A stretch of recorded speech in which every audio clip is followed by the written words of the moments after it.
beaucoup de pourquoi. Pourquoi je souffre? Pourquoi est-ce que je suis malade? Pourquoi est-ce que je suis pauvre? Pourquoi? Beaucoup de pourquoi. Éloigne-toi un peu du monde et tu comprendras. C'est-à-dire, le changement, votre changement viendra par votre intelligence qui devient nouvelle. Si votre intelligence change, vous allez changer. Si votre intelligence change, vous allez changer. Mais cette activité n'est pas charnelle, n'est pas corps, est esprit, pensée. Si votre intelligence change, vous allez changer. Si tu veux t'éloigner, selon ce message de Luc 5, le verset 1 à 11, le commencement, il faut que tu t'assures, il faut être sûr que Jésus est dans ta bac. Soyez sûr que Jésus est dans votre bac. Jésus-Christ est le Verbe de Dieu. Jésus-Christ est l'intelligence de Dieu. Si Jésus n'est pas dans votre bac, vous ne comprendrez pas, même si vous éloignez du monde. On ne s'éloigne pas du monde comme ça. Il faut d'abord que Jésus entre dans votre bac. Quand Jésus entre dans votre bac, il permet à ce que vous parvenez à comprendre. Avec Jésus, vous allez comprendre. Avec Jésus. Dans votre bac. Que représente la bac? La bac de quelqu'un, c'est sa vie. Ainsi, si Jésus est dans votre vie, votre souffle aura un rythme normal. Parce que Jésus est dans votre vie. Et comment avoir Jésus dans votre vie? En Jean 3, le verset 1 à 8, Jésus décrit comment lui, Jésus, entre dans la vie de quelqu'un, la nouvelle naissance. La naissance d'eau, qui est la naissance de la parole, c'est-à-dire entendre parler de Jésus, et la naissance d'esprit, qui est donc la réception du Saint-Esprit. C'est par ce mécanisme que Jésus entre dans la barque de quelqu'un. Alléluia. Alléluia. Il faut que Jésus soit dans le souffle de l'homme. Si Jésus est dans ta vie, alors tu peux t'éloigner du monde. Jésus va t'aider à comprendre la parole de Dieu. Et tu vas comprendre. Ainsi, avant de t'éloigner du monde, il faut t'assurer que Jésus est dans ta barque. Jésus est dans ta vie. Dès que tu es assuré que Jésus est dans ta vie, alors prends maintenant les notes, prends maintenant les pas, et tu verras, et tu comprendras. La deuxième chose qu'il faut comprendre, si vous vous éloignez du monde, sachez que vous êtes en train de faire ce que Jésus veut. Soyez rassurés en Jésus-Christ. Si vous vous éloignez du monde, soyez rassurés. Sachez que c'est ce que Dieu veut, c'est ce que Jésus veut, que vous êtes en train de faire. Jésus dans votre bac, vous vous éloignez du monde, vous n'avez pas besoin de vous inquiéter. La drogue n'est pas une vie. La sorcellerie n'est pas une vie. La mendicité n'est pas une vie. L'impudicité n'est pas une vie. Le monde avec sa convoitise, ce n'est pas une vie. Ça étouffe. Ça étouffe celui qui respire. Bien-aimé, Jésus dans ta barque, éloigne-toi un peu du monde. Éloigne-toi un peu du monde. Éloigne-toi un peu du monde. Et tu comprendras la parole de Dieu. Tu comprendras quoi? La parole de Dieu. C'est la parole de Dieu qui a fait toutes choses. Tu tu comprendras la parole de Dieu. Jésus-Christ est la parole de Dieu. Jésus-Christ de Nazareth est la parole de Dieu. Lorsque tu marches avec Jésus, lorsque Jésus est dans ta barque et que tu t'éloignes sur la parole de Jésus, tu t'éloignes un peu du monde. Ton esprit s'ouvre. Ton esprit s'ouvre. Bien-aimé, tu ne peux pas t'imaginer comment les serpents œuvrent spirituellement pour troubler ta vie. Toi, tu ne connais que les serpents physiques. Mais pourtant, les ténèbres sont remplies d'ordures qui embrouillent l'humanité. Jésus dans ta barque, ce n'est pas le terminus, c'est le commencement. Maintenant, éloigne-toi un peu du monde. Et regarde, tu vas comprendre clairement. Jésus de Nazareth de ta barque, ton esprit s'ouvrira. Ton esprit s'ouvrira et tu comprendras la parole de Dieu. Lisons un peu l'écriture. Bien-aimés, en 1 Jean,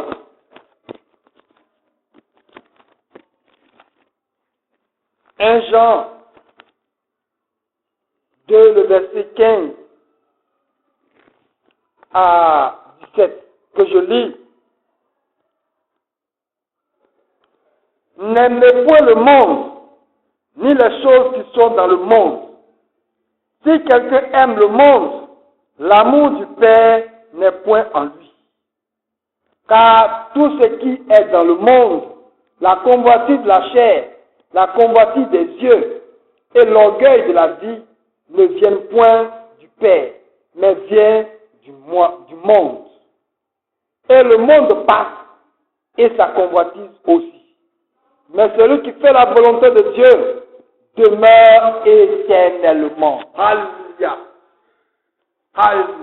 La convoitise de la chair, la convoitise des yeux et l'orgueil de la vie. Trois choses qui résument tout ce qu'on peut avoir dans le monde.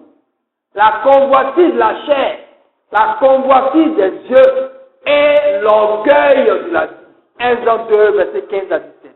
La parole de Dieu nous donne de comprendre que la convoitise de la chair, la convoitise de la chair constitue un piège pour nos âmes. Le désir du plaisir, sans frein, ressenti. Éloigne-toi un peu de ça et tu comprendras. La convoitise des yeux, regarder, désirer avoir ce qui est à autrui, ou ce qui est disponible, mais que tu dois procéder comme ce doit pour l'avoir, mais tu ne veux pas. Tu regardes et tu veux obtenir ce qui appartient à autrui. Par conséquent, tu ne peux comprendre. Éloigne-toi un peu du monde et tu comprendras. Éloigne-toi un peu du monde. Le monde, c'est quoi? La convoitise de la chair, la convoitise des yeux et l'orgueil de la vie. Trois choses qui caractérisent le monde, qui font que les humains ne peuvent pas comprendre. Ils sont en face du danger, mais ils s'imaginent que ce n'est pas aussi grave. Et pourtant, ils courent le risque de tout perdre.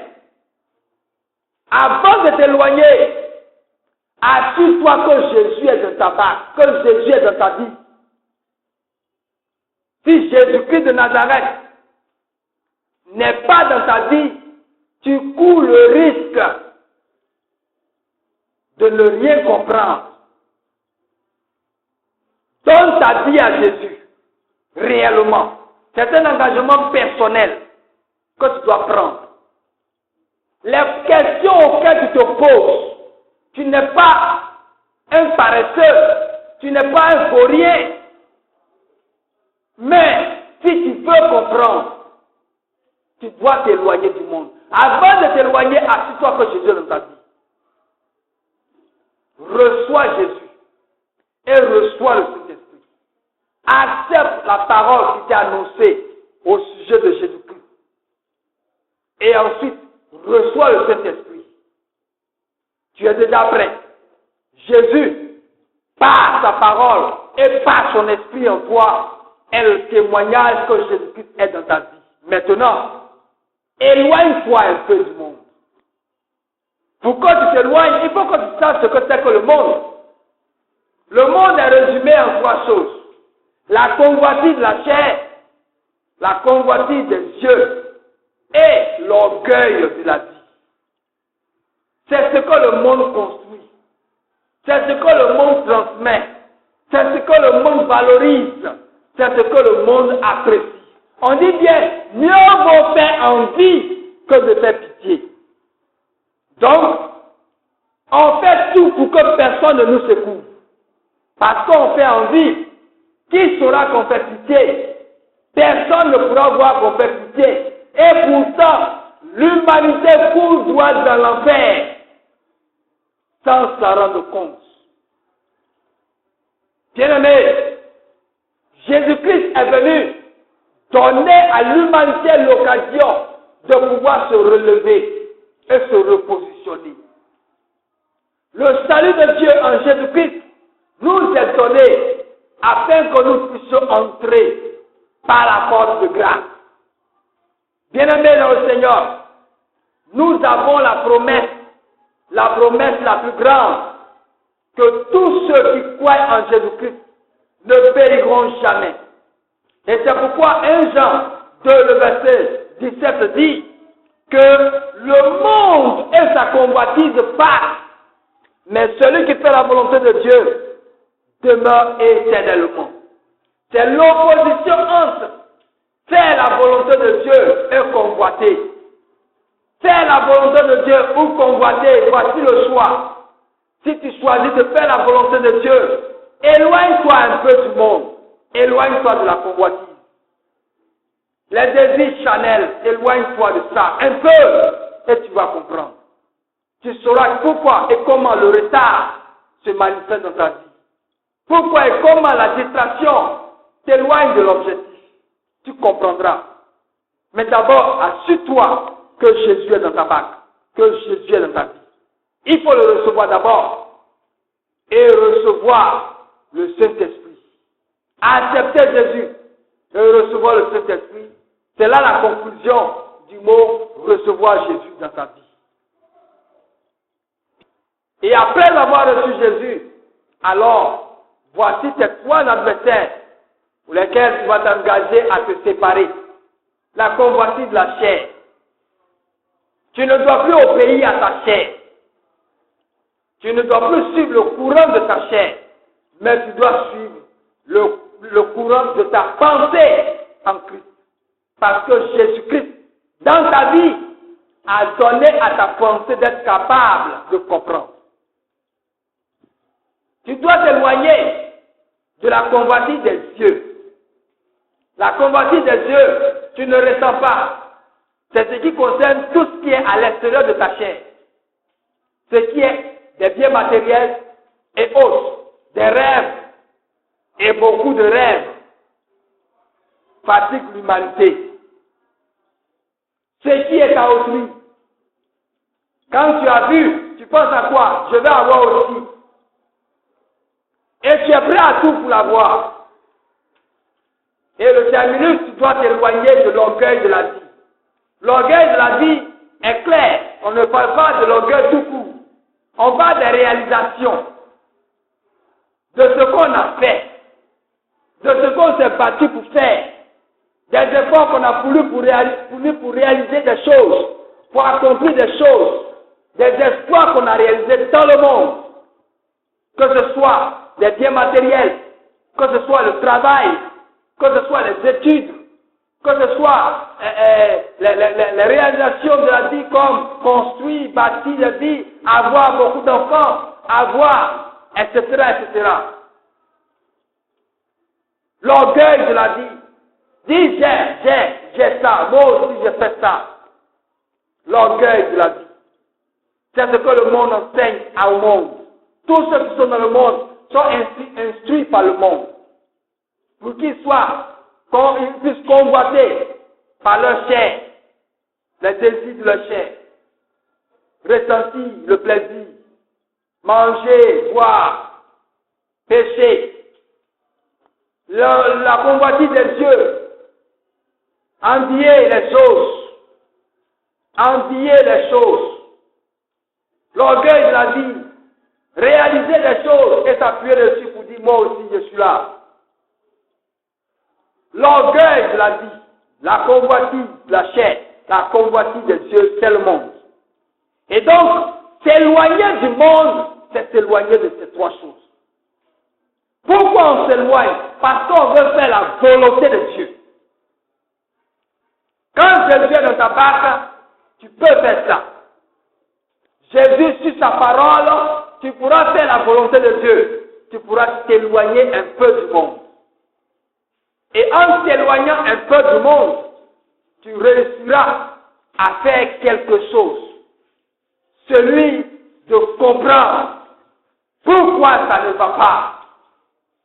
Un peu du monde. L'avantage de tous ceux qui s'éloignent un peu du monde, ils vont comprendre pourquoi ça ne va pas.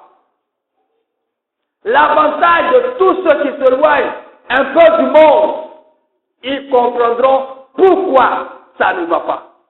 Et alors, ils pourront le traiter comme Dieu le veut. Et maintenant, le troisième point. Quand tu t'es éloigné un peu du monde, et que tu es rassuré parce que tu as fait ce que Dieu veut, parce que Jésus est dans ta vie, et c'est la parole de Jésus que tu as exécutée, selon 1 Jean 2, le verset 15 à 17, il faut faire ceci. Après que vous soyez éloignés, vous soyez éloignés du monde, il faut attendre jusqu'à ce que Jésus cesse de parler aux gens dans le monde par votre vie, avant de vous donner ce que vous cherchez. Ce que toi tu cherches, pendant que Jésus est dans ta vie, il faut attendre jusqu'à ce que Jésus finisse de parler aux gens du monde. Il faut attendre jusqu'à ce que Jésus arrête de parler aux gens du monde avant de te donner ce que toi tu cherches. Ta vie, c'est dans ta vie que Jésus est rentré. De ta vie, il veut parler au monde. Il veut parler à quelqu'un. Il veut parler à quelqu'un. Jésus parle à quelqu'un. Tant que Jésus ne cesse pas de parler, il faut attendre.